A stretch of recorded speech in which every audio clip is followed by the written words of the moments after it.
Injection കുത്തിക്കൊണ്ടിരിക്കുക അങ്ങനെയൊക്കെ ആയിരുന്നു കേട്ടോ 5-6 ദിവസം. അതുകൊണ്ടാണ് പെയിൻഫുൾ ഡേയ്സ് ആയിരുന്നു. പിന്നെ മാഷാഅല്ലാഹ് അൽഹംദുലില്ലാഹ് നമുക്കൊരു ബേബി ബോയ് ആയിരുന്നു കേട്ടോ ജനിച്ചിട്ടുണ്ടായിരുന്നു. മുഹമ്മദ് എന്ന് നമ്മളപ്പം തന്നെ പേരൊക്കെ ഇട്ടിട്ടുണ്ടായിരുന്നു. പിന്നെ ബേബിനെ NICന്ന് പുറത്തേക്ക് ആക്കുക കേട്ടോ, ആൾക്കും കുഴപ്പമില്ല എന്നുള്ളതിൽ. അപ്പോൾ ഞാൻ അവിടെ വെയിറ്റ് ആക്കിയിട്ട് ഉമ്മയാട്ടോ മേടിക്കാൻ പോയിട്ടുണ്ടായിരുന്നു ബേബിനെ. മാഷാഅല്ലാഹ് അൽഹംദുലില്ലാഹ് ഞങ്ങളുടെ 2 രാജകുമാരികൾക്കും കൂടിയിട്ട് പഠിച്ചവനൊരു കുഞ്ഞു രാജകുമാരൻ തന്നു കേട്ടോ. അപ്പം ഇതൊക്കെ വിശേഷം. പിന്നെ നമ്മൾ റൂമിലെത്തിയപ്പോൾ ബേബിക്ക് ഒരു ബ്ലഡ് ടെസ്റ്റിൽ മഞ്ഞുണ്ട് പറഞ്ഞിട്ട് ചെറുതായിട്ട്.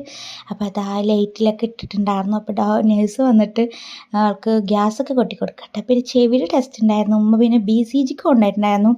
കുറച്ച് ദിവസം NICയിലായതുകൊണ്ട് ഈ ടെസ്റ്റുകളൊക്കെ ഒരു ദിവസമായിട്ട് എടുത്തിട്ടുണ്ടായിരുന്നു. അപ്പോൾ ഇതൊക്കെയാട്ടോ നമ്മുടെ ഡെലിവറി വിശേഷങ്ങൾ. ഒരുപാട് വീഡിയോയും വ്ളോഗും അങ്ങനത്തെ സംഭവങ്ങളൊന്നും എടുത്തിട്ടില്ല. പിന്നെ ബില്ല് ഒന്നും പറയണ്ടല്ലോ, അത്യാവശ്യം ആയിട്ടുണ്ടായിരുന്നു NICയിൽ കിടക്കുമ്പോഴൊക്കെ ആയിട്ട്.